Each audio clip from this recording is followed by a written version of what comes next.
So my name is Gadi Mazor. I'm the General Manager and COO of BioCatch, but let me start by confusing things a bit.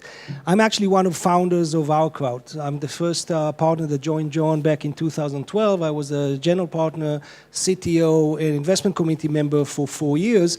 BioCatch was one of the first companies that we invested in, and I led that investment. I really liked what they did back then when we invested 2014. I definitely like even more what we're doing now in 2019.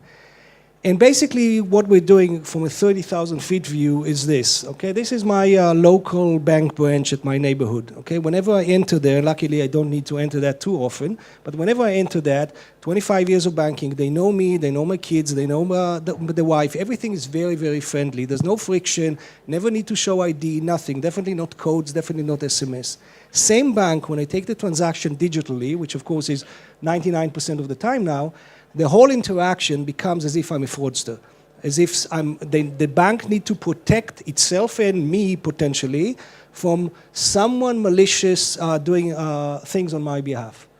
And basically, from a high level, and the bank can protect in many ways. I mean, it can ask for a code, it can ask for SMS, it can put something on the device. What we're basically saying and what we're basically doing is allowing the bank to know that everything is fine, okay? That's the end user, that's a genuine user, and the whole friction should go down. And we do this with behavioral biometrics. We all have different ways that we interact with the machine.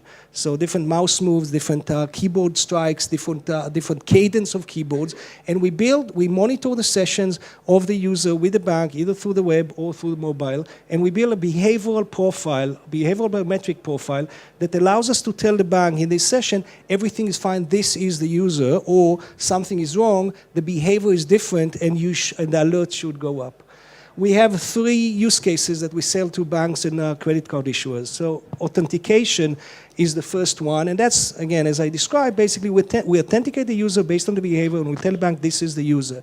So again, looking at all the patterns, these are on a mobile device, the way you scroll with thumbs, etc. We take 2,000 parameters and we build this behavioral profile, and then we have an accurate way to say this is the user or not the user.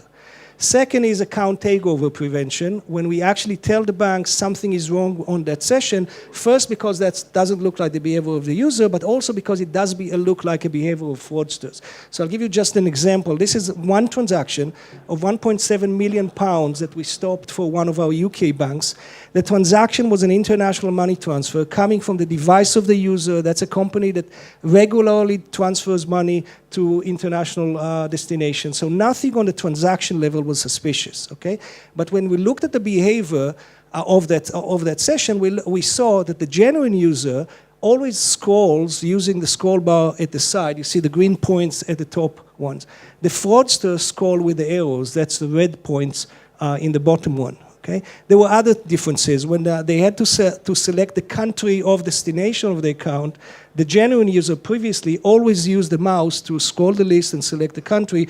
The fraudsters, as fraudsters many times do, type the first 2 letters of the country and then selected the country. We found many different differences and alerted the bank that this transaction is fraudulent or risky. They stopped, and again, this is one case in one bank of £1.6 million. The third that we launched just a year ago is prevention of fraudulent account opening. So think that you are a credit card company, and we're working with, Amex is one of the published customers that we work with. Someone submit an application for a credit card on the site.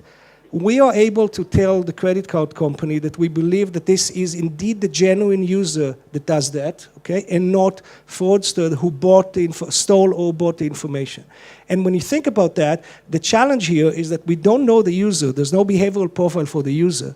But we do know that genuine users interact differently with application forms than fraudsters. I'll give you a couple of examples, okay? If the form requires social security entry, Social security for the genuine user is kept in long-term memory, and it's typed continuously. You can type without any pause or hesitation. If you're a fraudster, you do one of two things. Either copy and paste social security to the form, because you have that on a list, or if you do copy and type that yourself, you'll copy that in chunks, because there's no way to memorize 9 digits that quickly, okay? That's just one example. That's data familiarity. If you're a fraudster, the form comes up, you immediately start typing. They are working there. If you're a genuine user, the form comes up, you'll read, you'll see the terms and conditions, and it will take you 20 or 30 seconds until you start typing into the form. So again, we take hundreds of those indications, and that allows us to tell the credit card issuers that this is a fraudulent transaction or non-fraudulent transaction. And the last, which I'm not going to get into, we released just about a month ago, the first ever social engineering solution, prevention of cases in which it's the actual end user that does the transaction, but under the situation that someone persuades him to do things, that's called social engineering. And we were able to find about 300 differences, small differences in behavior between the genuine sessions of that user in regular sessions versus when he's on the phone with someone. And that was launched in the UK. All the big banks are using that now, and we take that globally. The last 2 years were really booming years for us. We grew from 40 people to 100 people. We have tens of customers. All the major UK banks, we're not allowed to disclose too many names, as you can see from the chart, but also all the leading UK banks, leading US banks, Latin America, Australia is coming up nicely for us in 2019. And in general, we are, again, growing revenues. Again, we're not raising money now, but revenues are in the low 2-digit millions of dollars. We expect to double that this year, and basically we're having fun. Thank you.